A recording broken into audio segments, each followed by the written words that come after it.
Salut, sois le bienvenu sur notre page d'apprentissage. Je me présente, je suis Madame Yaou, ton prof de français. Le titre de notre leçon ce matin est « La lecture méthodique ». Les objectifs de notre cours sont les suivants. Connaître les outils d'analyse pour réussir ta lecture méthodique et maîtriser la démarche de la lecture méthodique. Alors, le premier point de notre cours, c'est qu'est-ce que la lecture méthodique? Alors, je te donne une définition assez simple de la lecture méthodique. La lecture méthodique consiste à expliquer un texte en organisant méthodiquement son analyse à partir des caractéristiques que te fournit le texte. Alors, je m'explique. Pour étudier un texte en lecture méthodique, il te faut au préalable une hypothèse générale. Cette hypothèse générale, elle est subdivisée en deux axes de lecture. C'est donc à partir de ces deux axes de lecture que tu pourras expliquer ton texte.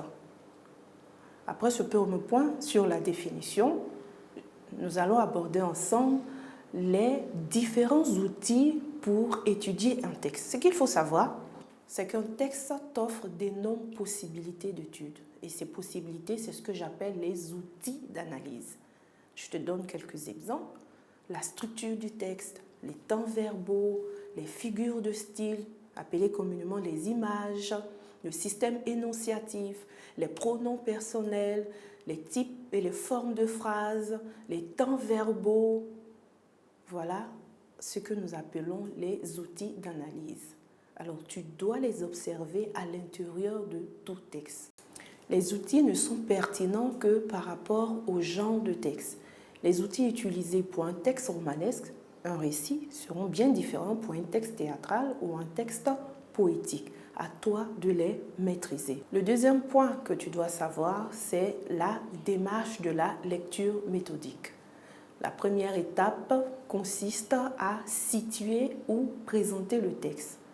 Les éléments pour situer ou présenter le texte sont les suivants.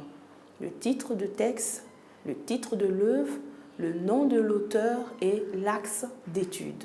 L'axe d'étude, tu la verras peut-être avec ton professeur en classe. La deuxième étape, c'est la lecture. Il te faut faire une lecture expressive, bien prononcer les mots. La troisième étape, c'est la formulation de l'hypothèse générale. Je te donne la technique pour formuler une hypothèse générale. Il faut 3 éléments qui sont le type de texte, la tonalité du texte et l'hypothèse générale. Pour cela, je te donne un exemple.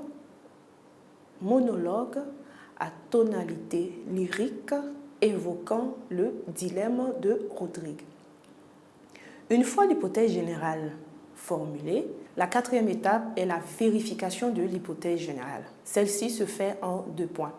Le premier point, c'est la délimitation des axes et le deuxième point, c'est le tableau de vérification. Alors, toujours avec notre exemple, l'axe 1 sera un monologue à tonalité lyrique et l'axe 2, l'évocation du dilemme de Rodrigue. Après cette étape, nous passons au tableau de vérification. C'est un tableau qui se fait en 4 parties. La première partie, des entrées. La deuxième, du repérage. La troisième, de l'analyse. Et enfin, de l'interprétation. Alors, toujours avec notre exemple, sur le monologue à tonalité lyrique en axe 1, tu vas observer à l'intérieur de ton texte tous les outils qui se réfèrent au monologue et à la tonalité lyrique. Après cette étape, la 5e consiste à faire le bilan de ton étude. Quoi consiste le bilan? Celui de regrouper toutes tes entrées et de les justifier par rapport à ton hypothèse générale et de faire un rapport entre ton hypothèse générale et ton axe de lecture. Voilà aussi simplement ce qu'est la lecture méthodique. Alors, je crois que tu vas t'y appliquer et réussir ton exercice. Succès assuré.